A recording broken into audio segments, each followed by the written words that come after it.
આજે તો ઉઠીને મસ્ત મજાની ચા મૂકી દીધી છે ફૂલ આદુવાળી, અને આજે આપણે બનાવવાના છે થેપલા મેથીના, જે અલગ જ સ્ટાઇલના બનાવવાના છે. તો પહેલાં તો આપણે ચા પી લે, પછી આપણે રેસીપી સ્ટાર્ટ કરીએ. તો અત્યારે મસ્ત મજાની ચા, પણ ચામાં આદુ, ખાંડ અને ભૂકી કરતાં તો આદુ વધી ગયું, તો ચામાં બહુ જ આદુ હતું. ચાલો, તો અત્યારે મેં લોટ, તેલ, મીઠું નાખીને બરાબર રીતે બટેકા, હળદર, હિંગ, ચટણી, મેથી અને મરચાં અને બટેકા, તમે બટેકા નાખજો. જો આ અલગ જ રીતના છે, બાફેલા બટેકા એડ કરવાના, મસ્ત પરાઠા બનશે. તો ટ્રાય કરજો જરૂર. હવે લોટ બાંધી નાખીએ. લોટ મસ્ત મજાનો બંધાઈ ગયો છે, અને બાફેલા બટેકા તમે નાખશો તો ટેસ્ટ અલગ જ આવશે. તો ચાલો, મેથી હવે મને લાગી ગઈ હતી બહુ બધી ભૂખ, તો મેં એનીને કીધું મને પાણીપુરી ખવડાવો.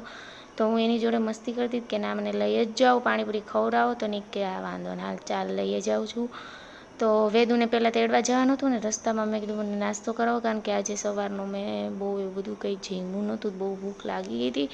તો નીક કે ચાલ હા જઈ ચાલ. તો એટલી જ વારમાં ટફી ભાઈ તો અમારી આગળ પાછળ ઘૂમવા માંડ્યા કે મને લઈ જાઓ, પણ ટફીને લઈ જવાનો નહોતો, કારણ કે એ નાસ્તો ના કરવા દે.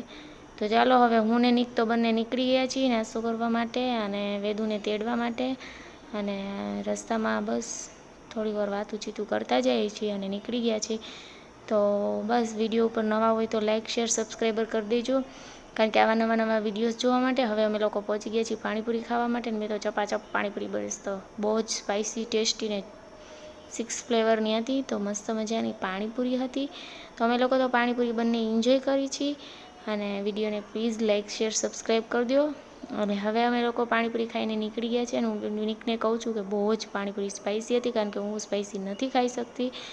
તો વેદુભાઈને તેડીને હવે અમે લોકો પાછા રિટર્ન થઈ ગયા, અને ઘરે પહોંચી ગયા. જોઈ શકો છો, આ બે ઘરે આવે ને એટલે આ બેની મસ્તી થઈ જાય ચાલુ જ, આવી જ હોય. ટફીને તો એટલું વેદુ જોડે બને કે એની વગર 4 કલાક તો સ્કૂલે જાય ને, એટલે આમ આવે ને એટલે મંડે વાલ કરવા. ચાલો, હવે રેસીપી સ્ટાર્ટ કરીએ. તો પહેલાં તો મેં મરચાં ફ્રાય કરી નાખી, કારણ કે થેપલા હોય એટલે મરચાં લસણવાળી ચટણી, જેમાં મેં લસણની પેસ્ટ, હિંગ ને મીઠું ને બધું તેલ નાખીને બરાબર રીતે મિક્સ કરી લીધી. હવે આપણે થેપલાને ફ્રાય કરી લઈશું.